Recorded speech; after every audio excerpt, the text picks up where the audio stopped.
బావా అని నవ్వుకుంటూ సతీష్ రూమ్లోకి వెళ్ళిన సరియు అక్కడ సాగర్ని చూసి బొమ్మలా నీలుక్కుపోతే ఇద్దరి నోటి నుండి ఒకేసారి ఏంటి సరియు అన్న సమాధానానికి అయ్యో అనుకుంటుంది. సాగర్ సతీష్ ఇద్దరు ఫేస్ టు ఫేస్ చూసుకొని మీ బావ కోసం వచ్చావా, మాట్లాడుతూ ఉండు, నేను బయట వెయిట్ చేస్తా అని వెళ్ళిపోతాడు సాగర్. సాగర్ వైపు ఇబ్బందిగా చూస్తూ డోర్ దగ్గరకు వేసి ఇద్దరు ఒకే రూమ్లో ఎందుకు ఉంటున్నారు అని విసుగ్గా సతీష్ దగ్గరకు వెళ్తుంది. పెద్దమ్మ చెప్పింది, అయినా నువ్వెందుకు ఇక్కడికి వచ్చావు, జస్ట్ నేను చూసి వెళ్ళడానికి వచ్చానులే, సాగర్ ఏమైనా అనుకొని ఉంటాడా అని డల్గా అడుగుతుంది. నాకు అదే అనుమానం, కనీసం అతని దగ్గరైనా ఓపెన్గా ఉండడం బెస్ట్ సరియు, నేను మామయ్యని కన్విన్స్ చేస్తాను. నువ్వు సాగర్తో మాట్లాడగలవా, అతను నీ మీద హోప్స్ పెట్టుకుంటున్నారు. ఇప్పుడే వెళ్ళి మాట్లాడినా అక్కర్లేదు, పెళ్ళయ్యాక మాట్లాడు, గొడవ పడకు అని చెప్పి సరియుని అక్కడి నుండి వెళ్ళిపోమంటాడు. ఇంకాసేపు ఉండి వెళ్ళిపోతాలే, నిన్నేమి తినేయను అంటూ సతీష్ దగ్గరికి వెళ్ళి ఒక్కో బటన్ విప్పుతుంది. ఏ లూజ్, ఏం చేస్తున్నావే అని సరియును పక్కకి నెట్టి సతీష్నే షర్ట్ విప్పుతుండగా ప్లీజ్ బావా, ప్యాంట్ ఎలాగో నేను మార్చలేను, కనీసం షర్ట్ అయినా మార్చనివ్వు అని గారంగా అంటుంది. ఎందుకే తిక్క పిల్లలా బిహేవ్ చేస్తావు, ఉన్న వ్యక్తిని బయటకు పంపించి ఇలా రొమాన్స్ చేయడం తప్పు తెలుసా అని ఆమెని అడ్డుకుంటాడు. తప్పొప్పుల గురించి మాట్లాడుకో, ఇదంతా నీ వల్లే, నువ్వే కానీ నా ప్రేమని ముందు యాక్సెప్ట్ చేసుంటే ఇంత జరిగి ఉండేది కాదు, మన లైఫ్లో సాగర్ ఉండేవాడు కాదు, సీక్రెట్ రొమాన్స్ పరిస్థితికి వచ్చేవాళ్ళం కాదు. నువ్వంటే ఇష్టం ఉందని చాలా లేట్గా నేనే రియలైజ్ అయ్యాను సరియు, ముందు నువ్వంటే ఏ ఫీలింగ్ లేదు, నన్ను వదిలేసి వెళ్ళిపోయావు చూడు, అప్పుడు ఫస్ట్ టైం మిస్ అయ్యాను. ఎందుకో నీ లవ్ ఎక్స్ప్రెస్ చేశాక నిన్ను బాధ పెట్టడం నచ్చేది కాదు. కిడ్నాప్ జరిగిందని తెలిసాక అక్కడికి వచ్చేంత వరకు నేను నిన్ను ప్రేమిస్తున్నానని నాకే తెలియదు. ఎందుకంటే ఐఎమ్ కన్ఫ్యూజ్డ్ అంటాడు బాధగా. ఎందుకు కన్ఫ్యూజ్ అయ్యావు అని అడుగుతూ సతీష్ చుట్టూ చేతులేసి బటన్స్ పీకేస్తుంది. ఎందుకంటే నీకంటే ముందు నా మనసులో ఒక అమ్మాయి ఉంది కాబట్టి అని అంటూ ఉండగా సరియు నోటి నుండి సిరీనా అన్న ప్రశ్న వస్తుంది. సతీష్ హార్ట్ బీట్ వింటున్న సరియు అతని ఛాతీ మీద షర్టు పక్కకి జరిపిస్తూ నువ్వు సిరీన్ లవ్ చేసావా అని నమ్మలేక నవ్వుతూ అడుగుతుంది. హలో డాక్టర్ మేడం, ఏం చేస్తున్నారు, బిజీనా అని సిటీ నుండి బంధువుల కోసం తెచ్చిన స్వీట్స్ బాక్స్ ఒడిలో పెట్టుకొని తింటున్న చిత్ర పక్కన కూర్చుంటూ అడిగాడు సాగర్. సాగర్ వైపు ఏం పట్టనట్టుగా ఉలుక్కేసి కిచెన్లో హాట్ వాటర్ పెట్టుకుని ఫ్లాస్క్లో వేశాక తీసుకెళ్తున్న సిరీని చూస్తూ స్వీట్ అంతా నోట్లో కుక్కుంటుంది. నేనేం మీ దగ్గర నుండి లాక్కోను, మెల్లగా తినండి అంటాడు సాగర్. అసలేంటి మీ బాధ, నాతో ముచ్చట్లు పెట్టుకునే బదులు మీ పెళ్ళాం దగ్గరకు పోవచ్చుగా, తను సతీష్తో మాట్లాడుతుంది, ప్రైవసీ కోసం నేనే బయటకు వచ్చాను. ఏంటి అని ఆశ్చర్యంగా కనుబొమ్మల దగ్గరకు చేసి సతీష్ సర్యులకు స్పేస్ ఇచ్చి మీరు పక్కకు వచ్చారా అని అడిగింది చిత్ర. గొప్ప హస్బెండ్వే అని సైడ్ స్మైల్ ఇస్తుంది ఆమె. ఏమైందండి, మీకు మీ సిస్టర్కు ఏమైనా గొడవలా, ఒక్కసారి కూడా మాట్లాడుకోవడం చూడలేదు. ఆ సరియు నాకు సిస్టర్ ఏంటి, ఒళ్ళు దగ్గర పెట్టుకొని మాట్లాడితే బాగుంటుంది అని కోపంగా నిలబడుతూ అలవాటు లేని చీర కుచ్చుళ్ళ మీద కాలేసి కుచ్చుళ్ళు జారేస్తూ ముందుకు పడిపోయింది. అరిచిన అరుపు గాల్లో ఉండగానే చిత్రాన్ని వెనక్కి లాగేశాడు సాగర్. ఇంట్లో హడావిడిగా ఉన్న వాళ్ళందరూ ఆమె అరుపుకి కార్నర్ లుక్ వేయగా సాగర్ పెదవుల మీద తన పెదవులు అతికేసిన చిత్రాన్ని చూసి నోర్లు తెరుచుకొని నోటి మీద చేతులు వేసుకున్నారు. సాగర్ చిత్రాల ముద్దుని జనాల గుంపులో చూసిన బామ్మ కళ్ళు తిరిగి పడిపోతే రొమాంటిక్స్ చూస్తున్న వాళ్ళందరూ ఎమోషనల్ సీన్లోకి దిగారు. అందరూ కంగారుగా ఆవిడ చుట్టూ గుమిగూడి ఏమైందని తలో చెయ్యి వేయగా కొందరు అబ్బాయిలు వచ్చి ఆవిడని బెడ్రూమ్లోకి తీసుకువెళ్తూ ముఖం మీద నీళ్లు చల్లి లేపుతారు. ఇంకా షాక్ నుండి బయటికి రాని చిత్రాన్ని అదే చైర్లో పడేసి నిమిషంలో మాయమైపోతాడు సాగర్. సాగర్ తోయడంతో సృహలోకి వచ్చిన చిత్రకు కళ్ళు ఎదురుగా సాగర్ తనని ముద్దు పెడుతున్నట్లే కనిపిస్తుంటే తన మీద తనకే కలుగుతున్న అసహ్యానికి హాల్లో ఉండే వాష్రూమ్లో దూరి మూతి అరిగేలా రుద్ది రుద్ది కడుగుతుంది. చిత్రక్క, మిమ్మల్ని నానమ్మ గారు పిలుస్తున్నారు అని ఓ అమ్మాయి వచ్చి చెప్తుంది. ఎందుకు ఇప్పుడు ఆ ముసలిది నా మీద పడింది, నేనెక్కడికి రానని కోపంగా చెప్పి తన రూమ్లోకి వెళ్ళి లాక్ చేసుకుంటూ సాగర్ అని పిచ్చి పట్టినట్టుగా అరుస్తుంది చిత్ర.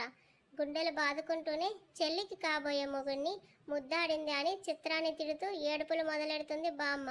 పెద్దమ్మగారు, పెళ్ళి ఇంట్లో ఏడవటం మంచిది కాదు, ఏదో పొరపాటు అయ్యుంటుంది, వదిలేయండి, ముహూర్తానికి సమయం అవుతుంది అని చిత్ర మదర్ సర్ది చెప్పడానికి ప్రయత్నిస్తారు. కూతుర్ని పెంచడం తెలియదు కానీ నాకు నీతులు చెప్తావేంటే? ఇంగ్లీష్ సినిమాలో చూపించినట్టు ఆరు బయటే అన్నీ చేసుకుంటున్నారు. బయటే ఇలా ఉంటే 4 గదుల్లో ఏం వెలగబెడుతుందో నీ కూతురు, వెళ్ళి తెలుసుకోపో అని కసురుతారు ఆవిడ. మర్యాదగా మాట్లాడండి పెద్దమ్మ. చిత్ర ఏం కావాలని అలా చేయలేదు. మీరే దీన్ని పెద్దది చేస్తున్నారు. తను ఇంకా పెళ్లి కాని ఆడపిల్ల అని గుర్తు పెట్టుకోండి. అలాగే సరియుతో పాటు తను కూడా మీకు మనవరాలే అని కోపంగా చెప్పి అక్కడి నుండి బయటకు వచ్చేస్తుంది చిత్రా మదర్. అడిగేది నిన్నే, చెప్పు బావా. సిరిని లవ్ చేశావా? అందుకే నాకు దూరంగా ఉన్నావా అని రెట్టించింది సరియు. ప్రజెంట్ అలాంటి ఫీలింగ్స్ ఏం లేవు సరియు, అరవకు, ఎవరైనా వింటారు అని ఆమెని దగ్గరకు తీసుకునేలోపు సరియు దూరం జరుగుతుంది. సిరి అంటే అంత ఇష్టం ఉన్నప్పుడు తనకి పెళ్లి కాకముందు చెప్పాలి కదా బావా. ఇప్పటి వరకు ఎందుకు చెప్పలేదు? తన పేరు గుండెల మీద పచ్చబొట్టు పొడిపించుకున్నావంటేనే అర్థమవుతుంది ఎంతలా లవ్ చేశావో. ఇప్పుడు నాకు చిన్న సందేహం వస్తుంది, అడగనా? ఇంటికి వెళ్ళాక అడుగు. ప్రజెంట్ ఏ గొడవ వద్దు సరియు. సంజన దగ్గరకు వెళ్దాం పదా అంటూ సతీష్ బటన్స్ పెట్టుకుంటాడు. గొడవ కాదు బావా, జస్ట్ చిన్న క్వశ్చన్. ఇప్పుడు నువ్వు నన్ను సరియు అనుకుంటూ లవ్ చేస్తున్నావా? నాలో సిరిని చూస్తూ లవ్ చేస్తున్నావా? అస్సలు నిజంగా లవ్ చేస్తున్నావా లేదా? నాకు నాటకమా అని ఏడుస్తూ అడుగుతుంది. నేను నిన్నే లవ్ చేస్తున్నాను, ఇదే నా ఆన్సర్. ఇంకా వెళ్దాం పదా అంటూ సరియు చేతిని పట్టుకున్నాడు సతీష్. సతీష్ నుండి మరోసారి దూరం జరుగుతూ, డోంట్ టెల్ లైస్ బావా. ఇన్ని రోజులు ఎందుకు నన్ను దూరం పెట్టావో కారణం తెలిసింది. అది బాగానే ఉంది, కానీ నాలో సిరిని చూస్తూ ప్రేమిస్తున్నా చూడు, అది బాధగా ఉంది. నీ మనసులో నేనే ఉంటే ఇలా దగ్గరకు వచ్చిన ప్రతిసారి దూరం పెట్టావు. ఇంకా ఎన్ని రోజులు ఇలా డ్రామా ప్లే చేస్తావు బావా అని అంటూ మాటలు రాక దీనంగా అక్కడి నుండి బయటకు వెళ్ళిపోతుంది. సరియు పెళ్లి కొడుకుని పిలుచుకుని రమ్మంటున్నారు, నువ్వు వెళ్ళి ధీరజ్ను పిలువంటూ అప్పుడే సరియుని పంపిస్తారు సుజాత గారు. సరియు మాటలకు సతీష్ అడుగు కదపలేకపోతుంటే మిర్రర్లో సిరి పేరుని తడుముతూ హెయిర్ సెట్ చేసుకొని బయటకు వస్తాడు. డిన్నర్ కోసం సలాడ్ ప్రిపేర్ చేసి రూమ్లో పెట్టిన తర్వాత శారీ మార్చుకొని సంజన దగ్గరకు చేరుకుంటుంది సిరి. బంతిపూలతోనే నిండి ఉన్న పెళ్లి మండపం మీద కూర్చొని ఉన్న ధీరజ్ పూజ చేస్తుండగా కాస్త శాంతించిన బామ్మగారు పక్కన కూర్చొని ఉంటే బంధువులందరూ నిల్చొనే ఉంటారు. పెళ్లి కొడుకు మనసులో ఉన్న బాధని అతని చిరునవ్వు కనిపించకుండా దాస్తే సంజన మనసుని గెలుచుకోగలనా అని భయం మాత్రం వీడదు అతనిలో. జీవితం మీద ఏ ఆశ లేని సంజనకి తన కుటుంబమే పెద్ద శత్రువుల్లా కనిపిస్తుండగా కళ్ళలో బాధతో నిండిన కోపం ఆ పరిస్థితికి తెచ్చిన వాడి మీద 1000 రెట్లు పెంచుకుతుంది. ఆ కసితోనే ఈ పెళ్లి మండపంలో సంతోషాలన్నీ కాల్చేయాలని ప్రయత్నం. సతీష్ ప్రేమ అంతా అబద్ధమని మైండ్ హెచ్చరిస్తుంటే ఒక్కసారిగా ఊరిస్తున్న ప్రాణాన్ని కాపాడుకుంటూ ఫేస్ వాష్ చేసుకుని వేసుకున్న శారీ తీసి డ్రెస్ వేసుకొని సంజన దగ్గరకు బయలుదేరుతుంది సరియు. పెళ్లి కూతుర్ని పిలిచే సమయం కావడంతో సంజనాని తీసుకెళ్లి పీటల మీద కూర్చోబెట్టగా సంతోషాలతో చేసే పెళ్లిని పెక్ స్మైల్తో ముగిస్తూ 3 ముళ్ళు వేసే సమయాన అక్షింతలు చల్లుతారు. సిరిని ప్రేమిస్తున్న విషయం సరియుకు తెలిసిన దానికంటే ఆమె చేసుకున్న అపార్థానికి సతీష్ పడుతున్న వేదన, ఆనందం, ఒక్కసారి చేజారిపోయిన ప్రేమని మరోసారి వదులుకోలేని ప్రేమను ఎలా తిరిగి తెచ్చుకుంటాడు? తలంబ్రాలు కార్యక్రమం కూడా పూర్తయ్యాక 7 అడుగులు పూర్తి చేసినప్పటికీ రాత్రి 9 అవుతుంది.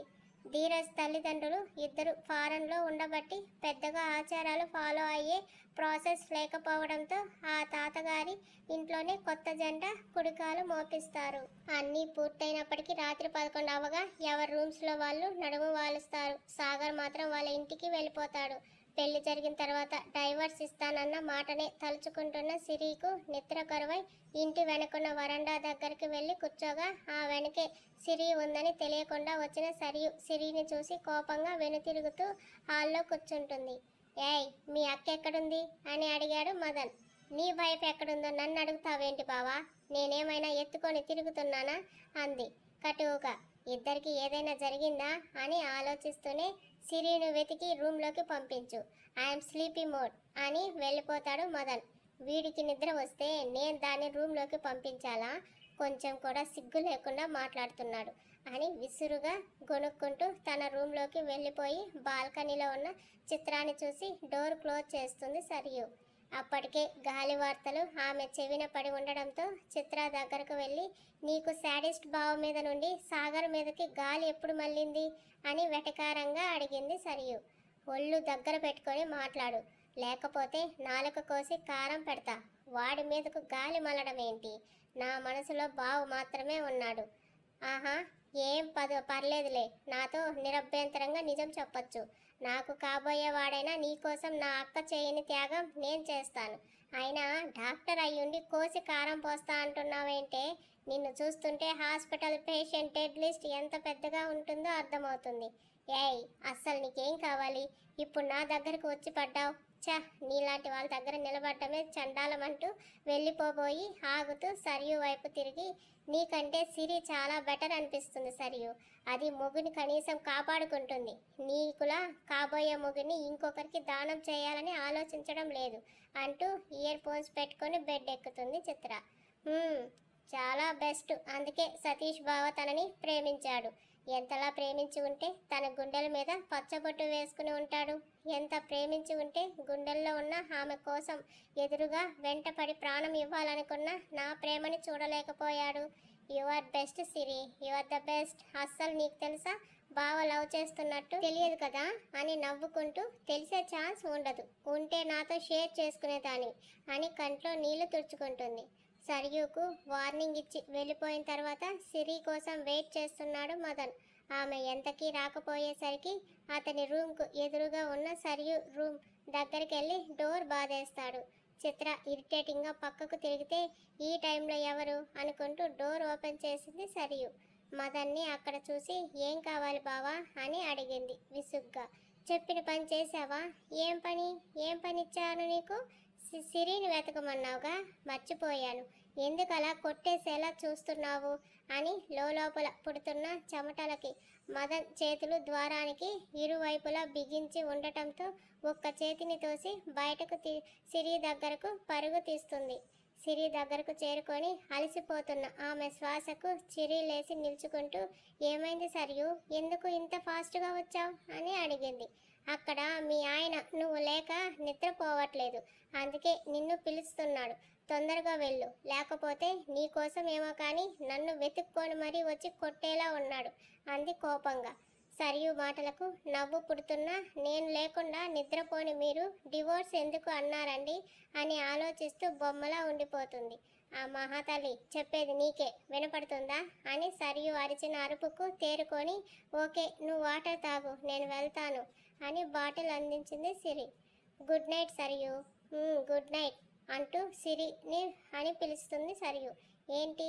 నిన్ను ఒక విషయం అడగాలి, అడిగితే నిజమే చెప్తావుగా అంది అనుమానంగా వాటర్ బాటిల్ నలిపేస్తూ. నీకెప్పుడైనా అబద్ధం చెప్పానా? ఏం అడగాలని అనుకున్నావు? అది అని నసుగుతూ, నిన్ను బావ లవ్ చేస్తున్నాడని ముందుగానే తెలుసా అని తడబడుతూ అడిగింది.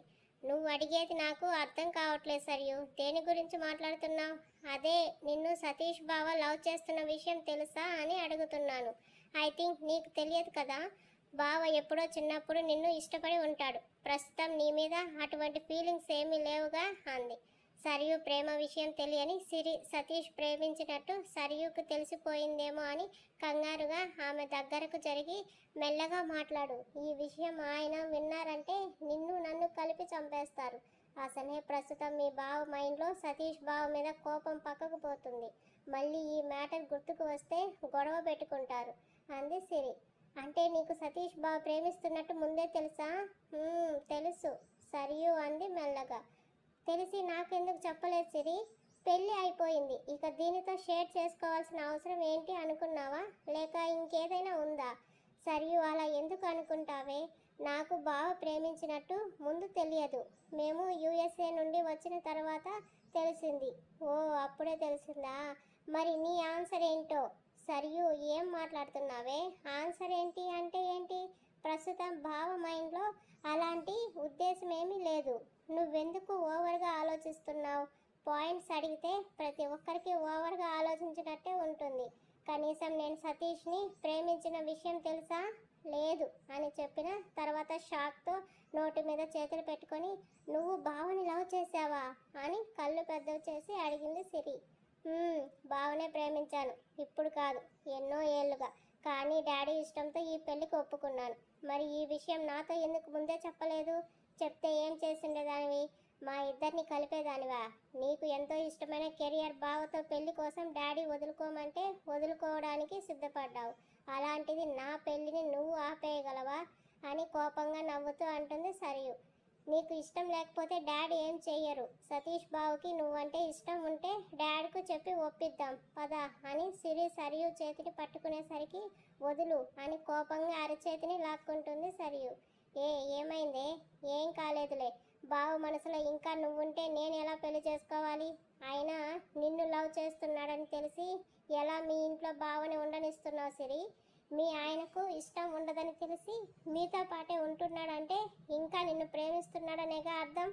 ఎవరైనా లవ్ చేస్తున్నారని తెలిస్తే వాళ్ళని దూరం పెడతారు. కానీ నువ్వు చాలా డిఫరెంట్. వాళ్ళని ఇంకా దగ్గరకు తెచ్చుకుంటున్నావు అని వెటకారంగా అంది సరియు. సరియు, నువ్వు కన్ఫ్యూజన్లో ఉన్నావు. తర్వాత మాట్లాడుకుందాం. నేను కన్ఫ్యూజన్ కాదు సిరి. ఆఖరికి నువ్వే ఎవరితో ఉండాలని కన్ఫ్యూజ్ అయ్యే పరిస్థితికి రావద్దు అని అంటున్నా. సరియు బుగ్గ మీద పడిన దెబ్బకి సిరి భయంతో ఏడుస్తూ దూరం జరిగితే వరండా వెనుక ద్వారం దగ్గర ఆన్ అయిన లైట్ వెలుగుకి అక్కడే మదన్, చిత్ర, భాస్కర్ గారు, చంద్రశేఖర్, సుజాత గారు కనిపిస్తారు. కొట్టింది మాత్రం సతీష్. మదన్ సిరిని తీసుకుని వెళ్ళిపోతే సతీష్ సరియులను వదిలేసి మిగిలిన వాళ్ళు అక్కడ ప్లేస్ ఖాళీ చేస్తారు.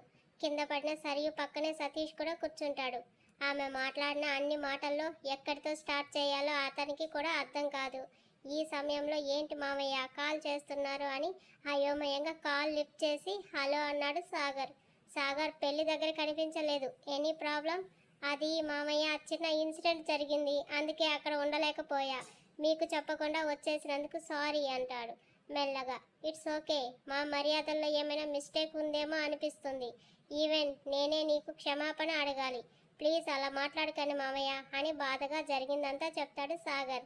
అనుకోకుండా జరిగిందని నువ్వే అంటున్నావుగా, జరిగినది మర్చిపో. ఇక నుండి ఆ టాపిక్ గురించి ఎవ్వరూ మాట్లాడుకోకుండా చూసుకుంటాను. మరి బామ్మగారు, ఆవిడని పట్టించుకోకు. ఏజ్ అయిపోయింది కదా, కొంచెం నోటిని కంట్రోల్ చేసుకోవడం కష్టం అవుతుంది. అలాగే నీతో ఒక విషయం మాట్లాడాలి. సాగర్, చెప్పండి మావయ్య అంటూ అతనితో అన్నీ షేర్ చేసుకునేసరికి చిత్ర విషయంలో కాస్త రిలీఫ్గా ఫీల్ అవుతాడు.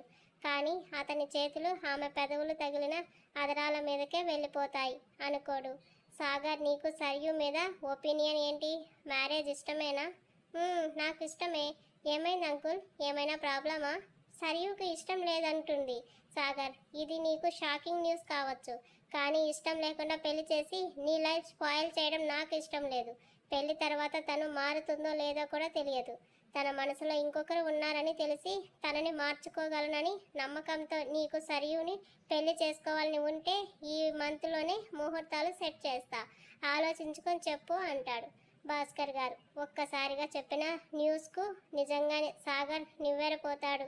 ఇన్ని రోజులు సరియుకు పెళ్ళి అంటే ఇష్టం లేదని తెలుస్తుంది, కానీ తన మనసులో ఇంకొకరు ఉన్నారని అనుకోరు. ఇప్పుడు అదే నిజమని చెప్పేసరికి ఒక్కసారిగా మైండ్ బ్లాస్ట్ అయిపోతుంది. సరియు మీద ఫీలింగ్స్ కంటే ఆమె కోసం ఎదురు చూస్తున్న తన అమ్మా నాన్నలకు ఏం చెప్పాలో అర్థం కాదు. సరే అంకుల్, మార్నింగ్ మాట్లాడుకుందాం అని కాల్ కట్ చేస్తాడు సాగర్. ఏయ్, ఇన్ని అనుమానాలు ఎలా వస్తున్నాయో నీకు అని అసహనంగా అడుగుతూ అతని పక్కనే చెంప మీద చెయ్యి పెట్టుకుని బిక్కుబిక్కుమంటున్న సరియు వైపు చూశాడు సతీష్. నా మీద అనుమానం ఓకే, నీకు మామయ్య కంటే సిరినే ప్రాణం. తన గురించి మా అందరికంటే నీకే ఎక్కువ తెలుసు. అలాంటి తను ఇద్దరిని మెయింటైన్ చేసే అమ్మాయిలా కనిపిస్తుందా అని కోపం ఆవేశం ఆపుకుంటూ అడిగాడు సతీష్. ఒక మాటకి ఎన్ని పరమార్థాలు ఉంటాయో అనేటప్పుడు తెలియదు, కానీ మాట పడే వాళ్ళ దృష్టిలో ఆ మాట కత్తి గాయం కట్టే పదునైన నొప్పిని ఇస్తుంది. సతీష్ వైపు చూడలేక మోకాళ్ళలో మొహం దాచుకొని ఏడుస్తున్న సరియు సతీష్ మాటలకు తను అన్న మాటలు గుర్తుకు వస్తుంటే సతీష్ దెబ్బకు మించి మనసు నరకం అనుభవిస్తుంది. ప్రేమ కోసం అంతమంది ముందు తాను దిగజారిపోయిన పరిస్థితికి సతీష్ దగ్గర కూడా ఉండలేక అక్కడి నుండి వెళ్ళిపోతుంది. మదన్ తీసుకెళ్తుంటే బొమ్మల అతని వెనక వెళ్ళిన సిరి డోర్ క్లోజ్ చేసిన వెంటనే అతని కౌగిల్లో ఒదిగిపోగా మదన్ చేతులు సిరిని చుట్టిముట్టి ఏడిస్తే చంపలకు వాతలు పెడతా, ఐ డ్రాప్స్ రాకుండా చూసుకో అంటూ వెన్ను నిమురుతాడు. అతనికి తన ముఖం కనిపించకుండా గుండెల్లో దూర్చేయగా సిరి కన్నీటికి షర్ట్ తడిసిపోతుంటే ఆపమని చెప్పానా అని ఒక్కసారిగా గంభీరంగా అరుస్తాడు. నా తప్పేం లేదు, మీరు నమ్ముతారా అని వెక్కి వెక్కి ఏడుస్తూ అడుగుతుంది సిరి. అంటూ ఆమెని ఎత్తుకెళ్లి బెడ్ మీదకు చేర్చుతూ సిరి పక్కకి చేరి ఇంకో 1 మంత్ తర్వాత యూఎస్ఏ రిటర్న్ వెళ్ళిపోవాలి అంటూ సిరి వైపు చూశాడు. అప్పటికే ఆమె కళ్ళలో నీళ్లు నింపుకొని పొంగి పొర్లడానికి సిద్ధంగా ఉండడంతో అతనికి దగ్గరగా జరిగి చేతి ఎద మీద మొహం పెట్టుకుంటూ నేను కూడా వచ్చేయనా అంటుంది.